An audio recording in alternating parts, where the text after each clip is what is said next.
पूर्व में गांव सलीमपुर का सरपंच प्रतिनिधि, वर्तमान में जिला पार्षद प्रतिनिधि। आप सभी को इस प्रेस वार्ता में पहुंचने पर मैं तहे दिल से धन्यवाद करता हूं।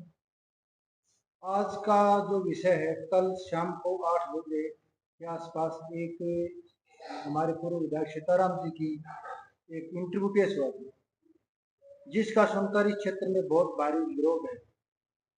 हर आदमी का कोई, हमारे पास भी कोई 50-60 फोन आ लिए अभी सीताराम ने किस प्रकार के बयान दिए। तो सीताराम जी ने कहा कि एक तो पहला क्वेश्चन था, अब राव साहब मन से अटेली के अंदर चुनाव लड़के।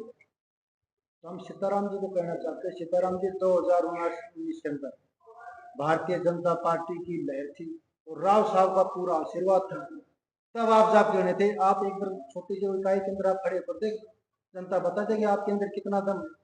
इतने बड़े नेता के ऊपर इस प्रकार के आरोप लगाना, इस प्रकार के चैलेंज देना, तो ये इनको शोभा नहीं देती। दूसरा कहता है कि हमारे पुत्रों ने इस प्रकार की कोई भागीदारी नहीं।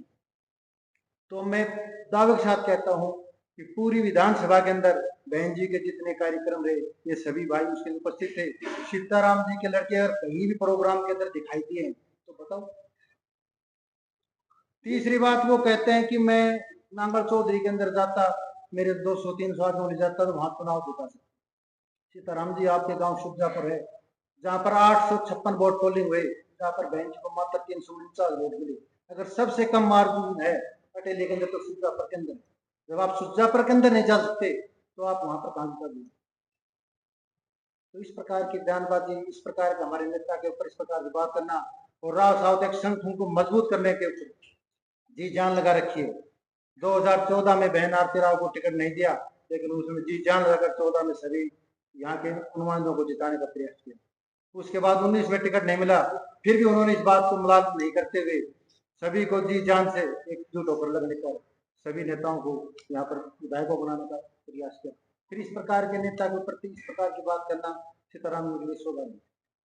आप कह रहे हैं कि भाई विधायक के बेटे उनके साथ नहीं रहे, बेटे साथ न रहने से आप कैसे मान लेंगे कि विधायक ने शायद? ये तो आप जनता के अंदर पूछो ना, आप पब्लिक से बात करो, हर जगह हर गांव में पूछो। सीताराम जी के जो ज्यादा क्लोज थे, क्या वो आपको पता होगा? वो सीताराम जी के जो क्लोज थे वो इस चुनाव के अंदर घंटे साथ थे, जो रात दिन उसे कंधे से कंधे मिलाकर चलते थे। इस चुनाव में कई तरह चुनाव थे, उसमें कुछ ही आदमी थे जो बहन जी के साथ थे।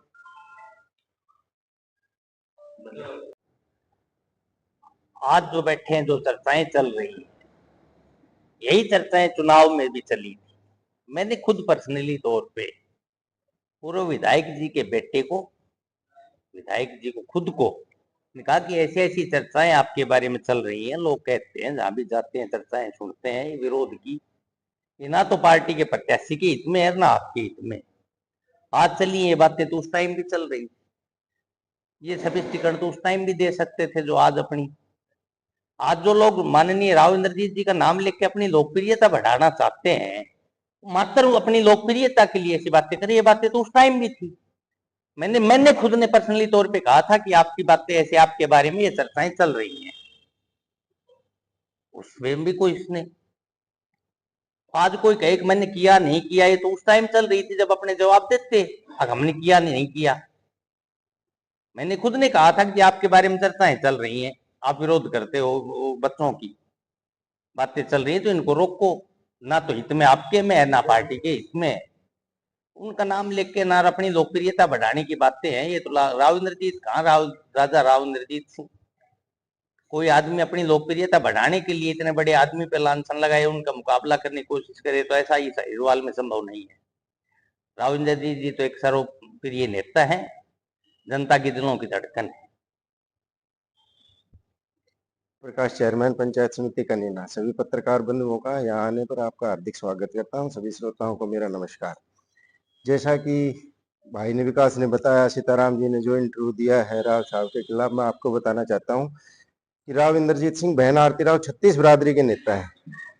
जैसा कि उन्होंने अपने बयान में इलेक्शन को लेके बताया कि मैंने उनकी खूब सपोर्ट की, वोट दिया, जहां भी वो गए वो गाड़ियों में गए, बिल्कुल सही बात है। वो बिल्कुल हर गाड़ी में, हर रैली में, पूरे इलेक्शन में हमारे साथ थे। अब वो किस मनसा से थे वो तो पब्लिक बताएगी। इलेक्शन टाइम से ही ये बातें चल रही है। राव साहब ने तो 1.5 साल बाद ये बात रखी है। ये बात तो इलेक्शन टाइम से चल रही है कि ये कर रहे हैं, इनका बेटा ये कर रहा है, ये कर रहे हैं। तो ये जब चीजें उनके सामने आई थी तो उसी टाइम अगर इनको ऐसा लग रहा था कि ये सब चीजें झूठी हैं, ये बातें गलत चल रही हैं, तो उसी टाइम बैठ के क्लियर करनी चाहिए थी। और ये बातें तो कहीं ना कहीं आपके माध्यम से भी है।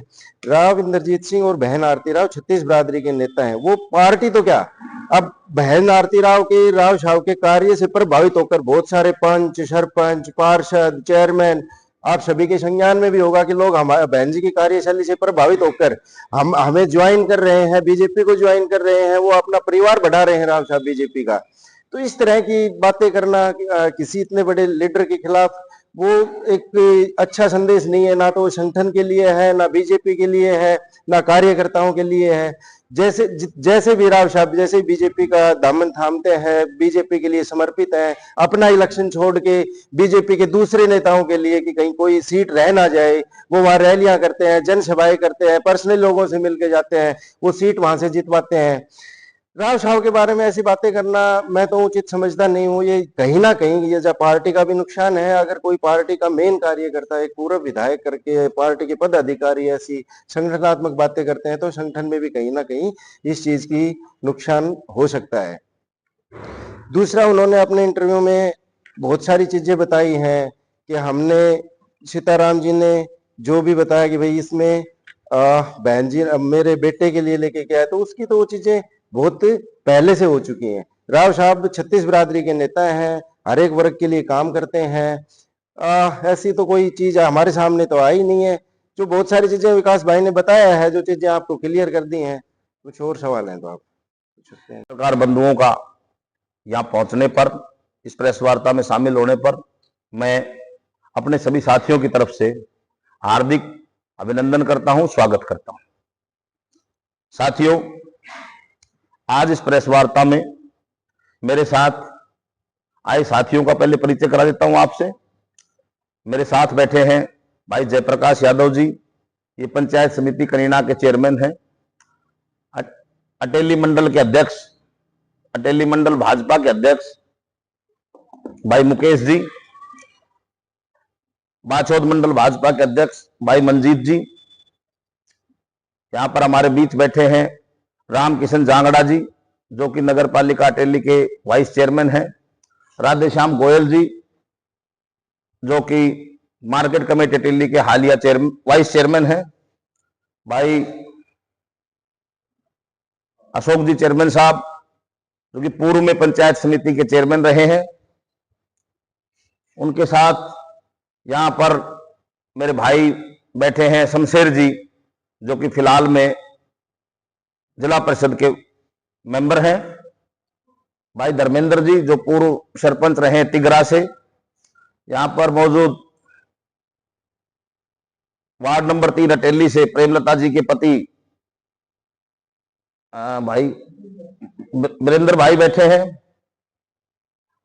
और मैं भूल गया क्योंकि वो सबसे पीछे बैठे हैं, बहुत ही प्रभावी व्यक्तित्व के और हम सबके मार्गदर्शक पंडित जी कृष्ण जी बोतरिया से बैठे हैं, जो पूर्व में अटेली मंडल के अध्यक्ष रहे हैं बीजेपी के। और साथ ही हमारे नगर पालिका के पार्षद भाई अंशुल जी, भाई मनफूल जी भी यहाँ पर मौजूद हैं। और मेरे बड़े भाई मेरे बगल में बैठे, लेकिन नाम सबसे लास्ट में ले रहा हूं, विनोद कटकई जी यहां बैठे। साथियों, और हो गए सबके नाम। ये प्रेस वार्ता आज यहां करने का विषय पर मैं आता हूं। पत्रकार बंधुओं, पिछले करीब 1-1.5 महीने से कुछ राव साहब के विरोधी लोग, राजनीति विरोधी लोग, विधानसभा चुनाव में हार जाने पर या टिकट कट जाने पर कुंठाग्रस्त होकर चाय के बहाने सोशल मीडिया पर इंटरव्यू देकर सस्ती लोकप्रियता हासिल करने के लिए उल जुलूल बकवास बयानबाजी लगातार कर रहे हैं, ऐसा आप सबने देखा होगा।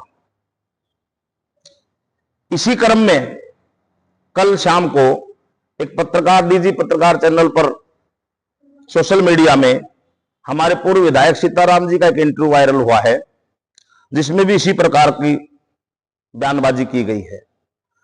उस बयानबाजी में जो कहा गया उस सब का पर्दाफाश करने के लिए हम सब इलाके के मौजूद लोग आप सबसे रूबरू होने आए हैं, ताकि आप सब के माध्यम से इस जनता को सच का पता लगे।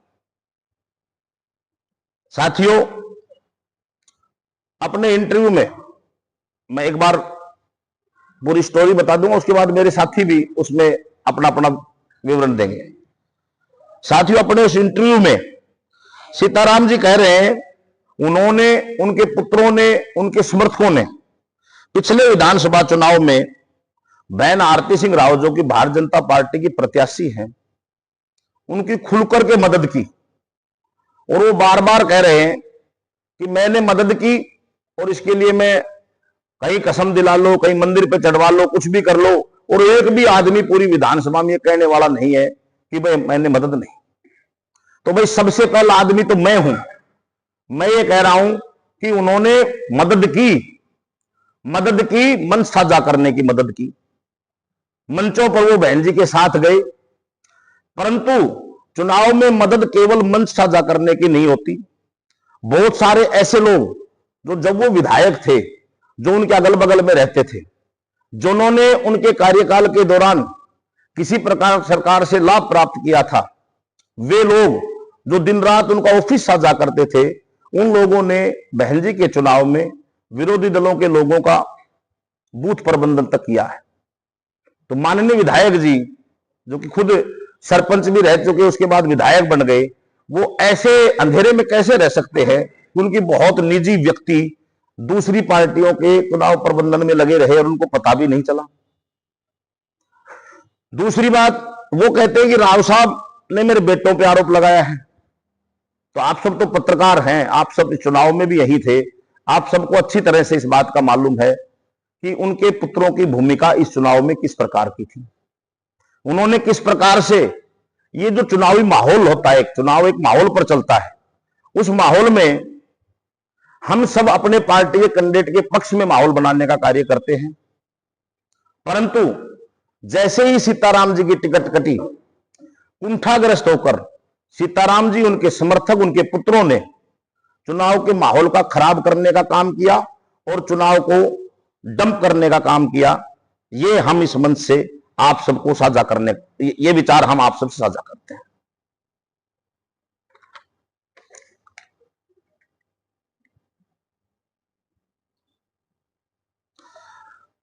है वो मौसम का मिजाज भाप लेते हैं, जिस पार्टी की हवा होती है उसमें शामिल हो जाते हैं।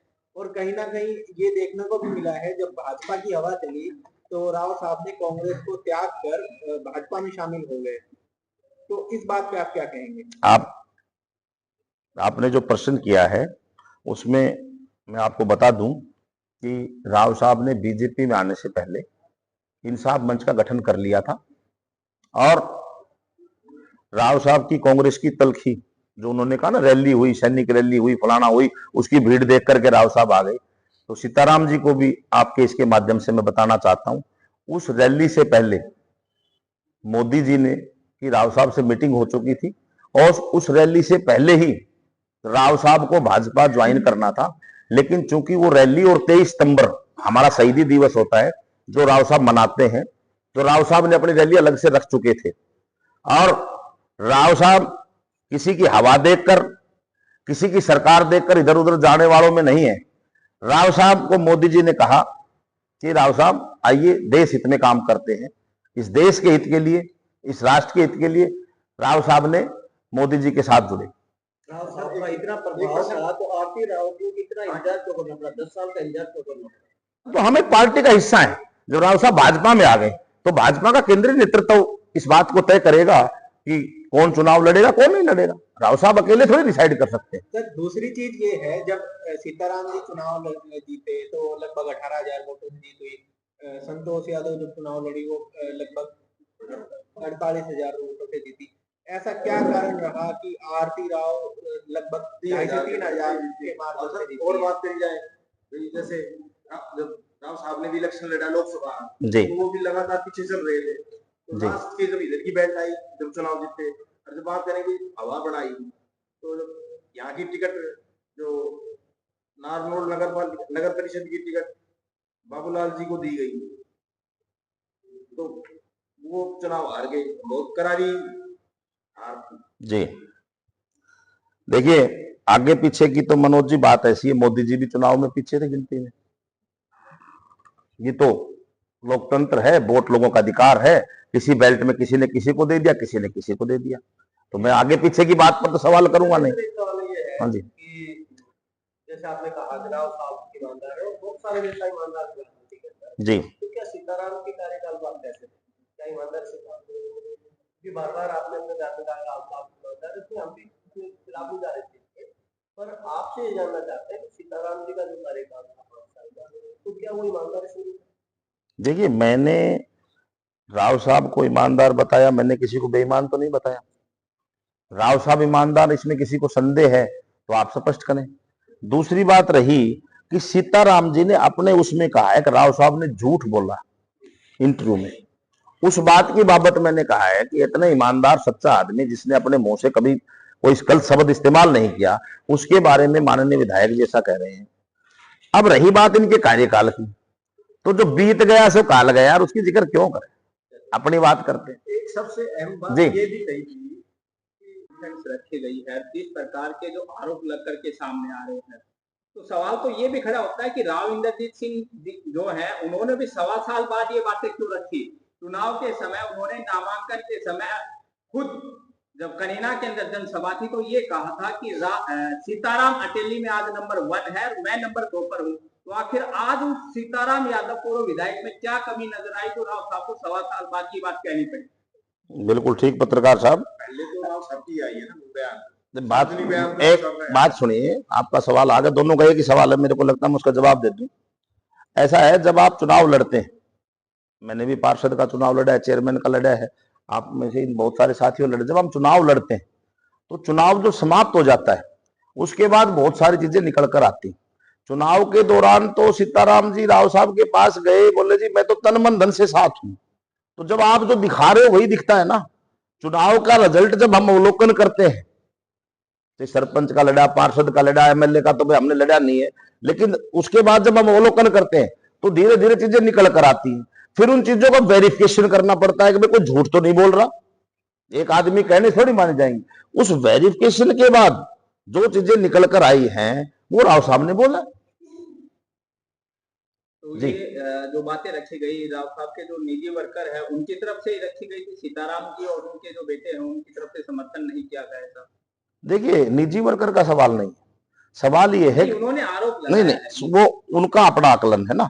देखिए, जब चुनाव बहन जी ने लड़ा तो बहन जी 100 गांव में गई है, 100 गांव में कार्यकर्ता है, भारतीय जनता पार्टी कार्यकर्ता है, कुछ लोग राव साहब ज्यादा टच लोग भी होंगे, सबसे निकल करके जो बात आती, ये कोई एक गांव की एक जगह की बात नहीं है, ये पूरी विधानसभा में जगह जगह से बात आती है कि जी यहाँ फलानो आदमी, ये फला आदमी है, ये उनका आदमी था जी चुनाव में, आपका में नहीं थोड़ी साथ, ये उसका दोस्त है जी।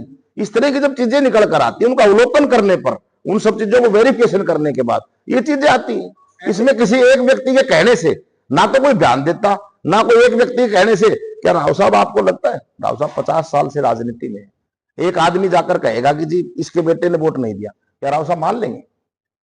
आप सोचिए। ऐसे ऐसे जैसे सीताराम जी ने कहा कि कुछ लोग थे जो अलग अलग पार्टी में थे और आज वो उनके सपोर्ट नहीं किया बहन जी का, लेकिन आज वो उनके करीबी है। तो इसमें तो काफी हद तक सत्यता ये है कि इलेक्शनों में बहुत से लोग, कोई कांग्रेस में था, कोई जेजेपी में था, कोई इनेलो में था, अलग अलग पार्टी में थे, लेकिन वो बहन जी जीतने के बाद उनके करीब आ गए हैं। तो ऐसा ये तो सत्य है ना? देखिए, जब आप चुनाव लड़ते हैं, जब आप एक पार्टी कैंडिडेट हो गए, आप चुनाव लड़ते हैं, उस वक्त जो कोई सपोर्ट करेगा क्या आप उसको रोकोगे? वो किस पार्टी से, किससे बिलोंग करता है, लेकिन अगर आपको सपोर्ट कर रहा है तो वो वोट सब लेते हैं। ऐसे ऐसे लोग जिन्होंने बहन जी को सपोर्ट नहीं किया लेकिन वो आज बहन जी के करीबी हैं, मेरी नजर में तो ऐसा कुछ है नहीं। कोई सीताराम जी को दिखाई देता होगा, 30% सीताराम जी से पूछिए। जनता को दिखाई जो दूसरे कांग्रेस प्रत्याशी कहते थे उनके साथ में थे और आज दूसरे जो कैंडिडेट थे, कोई कांग्रेस के साथ था, कोई बीजेपी के साथ था, वो आज बहन जी के साथ है। कैंडिडेट के साथ में देखिए, अरे आप ये कहना चाहते हैं कि जो चुनाव के समय बहन जी के साथ नहीं थे आज साथ है, ये तो एक बड़ी सिंपल सी बात है कि बहन जी को कोई ये तो है नहीं कि आज बहन जी बन गई 5 साल के लिए बनी। बहन जी को लंबी इस क्षेत्र की सेवा करनी है, और किसी ने, जब हम चुने जाते हैं तो किसी ने वोट दे दिया, किसी ने नहीं दिया, वो अर्थ तो उसी वक्त खत्म हो जाता है। हम तो पूरे क्षेत्र के बने ना, वोट नहीं देने वाले को हम दुत्कार दें, ये कहां का संविधान। जिसने वोट नहीं दिया उसको हम आज साथ लेके चलेंगे। हमें क्षेत्र का विकास करना है। मान लीजिए आप गांव के सरपंच हैं और आपने मुझे वोट नहीं दिया और मैं चुन लिया गया, तो मैं आपको छोड़ दूंगा तो गांव का तो नुकसान होगा। आप आइए मेरे पास काम करिए, मैं 5 साल के लिए बनाऊं, सबका बनाऊं। ये नीति बहन जी की है, ये सबके, पूरी विधानसभा की वो आज बनी, बल्कि हरियाणा प्रदेश की स्वास्थ्य मंत्री हैं, तो इसमें सबका विकास करने के लिए सबको जोड़कर चलने की आवश्यकता है। चुनाव तो 4 साल बाद आना है, उस वक्त पार्टी की देखी जाएगी। सीताराम ये किया गया है, कहीं ना कहीं ऐसा नहीं लग रहा कि भाजपा के खिलाफ लहर सी चलाई जा रही है, इस तरीके की बयानबाजी? ये पर्सन तो एक्चुअली सीताराम जी को जी भाई इंटरव्यू उन्होंने दिया है, मैंने थोड़ी दिया है। बता रहे है जी, खुले मंचों से बीजेपी का वोट जो है वो कितना, तो मैंने तो विरोध किया इस बात का। मैंने तो हमारे जो प्रदेश अध्यक्ष और राष्ट्रीय अध्यक्ष से भी ये कहा है कि इस पर अनुशासनात्मक कार्रवाई हो, ऐसी बातें नहीं करनी चाहिए। पार्टी मंचों पे कोई बात हो या बात हो केंद्र नेतृत्व के सामने। इस प्रकार के आरोप प्रत्यारोप को जो हरियाणा सरकार में मंत्री हैं, राव नरवीर सिंह है उनका ले ले, राव इंद्रजीत सिंह है उनका ले ले, डॉक्टर अभय सिंह यादव, बड़े बड़े जो नेता हैं वो भी तो इस प्रकार के बयानबाजी कर रहे हैं, एक दूसरे के ऊपर जो व्यक्तिगत आरोप तक लग रहे हैं इस प्रकार से, तो वो भी तो पार्टी को कहीं ना कहीं नुकसान पहुंचाने का तो काम कर ही रहे हैं। अवश्य, इससे कोई दो राय नहीं है। लेकिन एक बात देखिए, मैंने अभी एक बात कही थी कि राव इंद्रजीत सिंह इतने मजबूत बड़े नेता हैं कि जो ये नीचे चट्टे बट्टे सट्टे की जो लॉबी, मैं तो इसको लॉबी कहूंगा, तो ये मिली भगत तो है, इस इंटरव्यू में साबित हो रहा है। मैंने तो स्पष्ट बोला है, स्पोक्समैन की तरह से काम कर रहे हैं, तो वो कर रहे हैं और इससे निसंदेह पार्टी का नुकसान है। राव इंद्रजीत साहब छवि के नेता को वो झूठा बता रहे हैं। जो ये शुरुआत हुई जी, पूर्व विधायक अभय सिंह के कार्यक्रम में गए, जी, उनसे बातचीत की तो सीताराम जी ने कहा कि मैं तो पार्टी का कार्यकर्ता हूँ, मुझे जहाँ भी जाना होगा मैं जा सकता हूँ। नहीं, किसी ने मना नहीं किया, किसी ने मना नहीं किया। राव साहब ने तो कभी नहीं कहा क्यों गए। राव साहब का बयान आया कि जो सीताराम यादव ने मेरे को सपोर्ट नहीं किया। दोनों अलग अलग परिप्रेक्ष्य हैं। सीताराम जी नांगल चौधरी जाए, सीताराम जी दादरी जाए, सीताराम जी सोनीपत जाए, वो कहीं भी जाए, इससे राव साहब को क्यों चिंता होने लगी। 1 साल बाद जो राव साहब का जो बयान आया उसका मैं आपको बता चुका हूं कि चुनाव के बाद सारी परिस्थिति का अवलोकन किया गया, और राव साहब की एक खासियत रही है, आपको पता है, राव साहब जो उनके मन में होता है वही उनके होठों पे होता है। जब सच निकल करके उनके सामने आया कि ऐसा हुआ है, तब उन्होंने ऐसा बयान दिया है। राव नरवीर का जो इंटरव्यू था, उन्होंने पर्सनली कुछ चीजें कही थी राव नरवीर जी को, तो उसके बाद में कहीं ना कहीं ये दौर चल पड़ा, हवा मिल गई, तो ये जो शुरुआत हुई है इसका अंत कहाँ मानते हैं, कहाँ इसका अंत हो सकता है? ये तो जिन्होंने शुरू किया उनसे पूछना चाहिए। शुरुआत उन्होंने की थी, लेकिन दोनों ही तरफ से देखिए, मैंने अभी आपको स्पष्ट, तो आप सारे एक ही बात पूछना चाहते हैं, मैंने स्पष्ट तौर पे आपको बता दिया। ये जो शुरुआत अंत की बात है, ये जो बोला जा रहा है, जो बोल की शुरुआत की, आप मंत्री जी का नाम ले, नरवीर जी का, उन्होंने जिसने भी की, ये सब लोग हमेशा से कोशिश करते हैं कि राव साहब एक विशाल वट वृक्ष है, इस क्षेत्र के लोगों के हृदय पर राज करते हैं, किसी तरह उनका प्रभाव कम हो, हम किस तरह से ऊपर उठे ये नहीं सोचते, ये सोचते हैं कि राव साहब कैसे डिमिनिश हो, तो वो जो मिल जाता है। अब हारा हुआ आदमी मिल गया, वो रोएगा, टिकट कटा हुआ है वो रोएगा, तो ये कड़ी बढ़ी हुई है, ये कड़ी हमेशा राव साहब के साथ रहती है। सीताराम जी ने एक आरोप लगाया